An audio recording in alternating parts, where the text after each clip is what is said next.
Hi, I'm Emme. And rumour has it that I am James. And welcome back to The Bestiary, Monster Manual A through Z. And Z. rumored James. What are we rumoredly talking about today? It's another one of those disembodied floating heads, and one that actually has a pretty strong connection to a lot of lore and cool characters in the D&D multiverse. The Demilich. Yes, the lich that kind of let itself go a little bit, in a very literal sense. It has let itself go. That's a good one, I like that.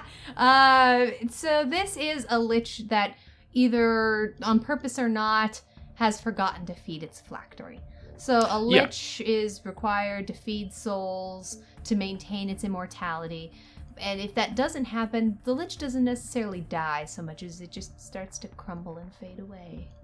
Yeah, until all that is left is this skull that just kind of hovers around and is, in some cases, kind of probably a little bit screw loose, because the lich has, of course, kind of forgotten its upkeep. But speaking of floating skulls, let's look at the art.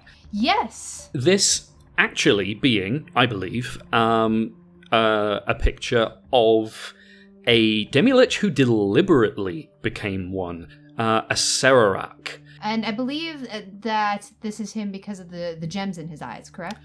Yes, because that was a choice he made. He foresaw his corporeal form's undoing, and so kind of just decided to embrace it, and so replaced his eyes, and I believe also his teeth, with these emerald gemstones, which themselves have the magical power to entrap the souls of intruders into his lair, and so freed from all physical bounds, including death, including, having a body. Now he is able to sort of wander the various planes, completely freed from any mortal concern. And you know what? Hey, if you're going to lose your body, you may as well make it fashion. And he really did. I mean, he's just so bling. And you can really see that the teeth and the eyes in this guy, they're very specific. He's lost a couple of them, so he can't really replace them because he's got no body. But I love the dark purple shadows on this guy. These eldritch colors blending into the smoke behind him, which is part of his form as well. He's got some spectral smoke and some spectral bodies. What a lovely and creepy set of colors for this piece of art. A Serarak, you absolute mad lad. The Demilich is no joke. No! Just because it's lost its baddie doesn't mean its challenge rating has dropped all that much. Nope. If you happen to encounter one in the wild, it's an 18. If you fight it in its lair, which I would say is more likely, because why is it just going to be wandering about? It's a 20 challenge rating. Because, yeah, I mean, we'll get to the lair in a sec, but let's just take a look at the stats to begin with. Yeah. The thing that really made me go, holy crap, was its immunities and resistances. So a lot of the time with baddies, you're going to get a resistance to, like bludgeoning, piercing, slashing from non-magical or, non-silvered weapons, that kind of thing. This is resistant to magical damage and immune to non-magical damage. It might only have 80 hit points, but dealing damage to it is going to be a challenge. It's got insane saving throws as well. Charisma plus 11. What are you supposed to do with that? And it's also a floating skull. Even if you can hit it, it's hard to hit. It's a floating skull. AC 20. Yeah.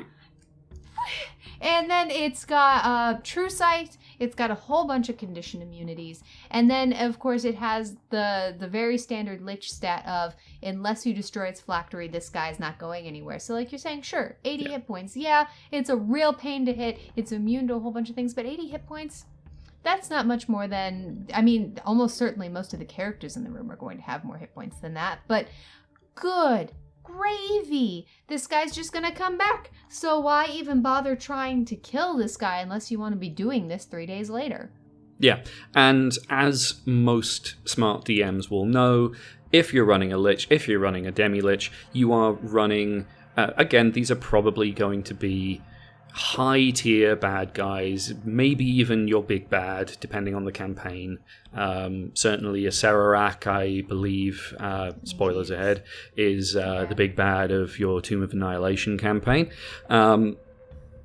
But yeah, you're looking at a being that knows what its weakness is, i.e. its phylactery, and is going to hide it on an entirely different continent if they can. And plane if they can, because this was a wizard when they were alive. This was one of the most powerful wizards as Lich lore dictates. So even though this Lich might have lost some of its faculties a little bit, it was smart at some point. And I mean, this guy still has a 20 intelligence. No matter how much it's faded, it's still very smart. It's still scheming. Its wisdom has dropped a little bit. It's only 17. Only 17. Yeah, only 17. So these guys are a very long, drawn-out fight. The chances of you just stumbling upon one are pretty rare, although it might be kind of a sleep, because not all of them... I know we mentioned this a little bit, that some of them do it on purpose, as it's written in the lore, and this is one of those places where the DM has a lot of free reign. Some of them just kind of go to sleep. Yeah, they kind of remain dormant, I suppose. Yeah, they're just sitting and dreaming and not really thinking anymore, because they started to lose their faculty somewhere along the line of when they stopped feeding it, either on purpose or ran out of people or just got distracted by something. If they stop feeding their phylactery, this is just the inevitable consequence. But yeah, this guy, and that's why you're more likely to fight him in his lair, because he might just kind of be stuck there. But it's a legendary creature. It gets its lair actions. I mean, the legendary actions alone are pretty scary. You know, you've got Energy Drain, Vile Curse, which is a DC 15 Wisdom save, and basically then you're cursed. You have disadvantage on attack rolls and saving throws. Just boom, straight done. up. The DC saves on everything to do with this guy and his lair. I see a DC 19 Dexterity saving throw. I know, it's crazy. That's an insane thing. I see a whole bunch of DC 15 con saves. These, and I mean, the 19, the effects are just you get knocked prone, but those 15s, the effects are bad. The effects are bad. So this guy is, again, he's super intimidating. You really don't want to mess with, you don't want to kill this guy twice. Although, of course, that can also always be a fun thing to throw at your characters is, do it again. I think a thing, speaking of the lair actions, that I find quite interesting and is always a good element to add to encounters is that there's an aspect of this that is slightly outside the DM's control, if you're just going by dice rolls and not fudging things. Because the lair actions, you take the top of the round and you roll a d20, and on an 11 or higher, a lair action occurs. So it's not like you can just decide when and how that happens.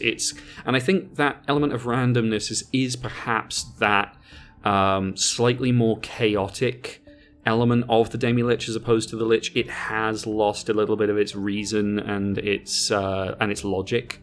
Mm-hmm. It's literally starting to fall apart. And this is another thing that I think, very similarly like we were talking to with about the Beholder, is that there's a general lack of control over these things that are happening. And it makes things interesting for the DM. It makes things interesting for the players because you really don't know what's going to happen next. It's hard to plan. And for the Demilich, it just makes their job a little bit harder, which leads again to, if this is your big bad guy, if this is somebody you're reaching at the end of the campaign, you probably know who this person is. The DM certainly knows who this person was, and that's something that's going to help you defeat him. Yeah, and they are a legendary, literally, creature. Yeah, they're rare, they're big, they're bad, they're mean. They can't really walk anymore. It doesn't rhyme, but I still think it's funny. Thank you, everyone, for joining us again here at the Bestiary. We surely appreciate you joining us. Given the choice between phenomenal cosmic power and being just a skull, which would you choose? Let us know in the comments. Give us a like, subscribe, hit the bell to be notified of when we release new content. Here, you can find where we hold some of our other meetings, talking about gribblies of all kinds, and join us next time when we start talking about demons.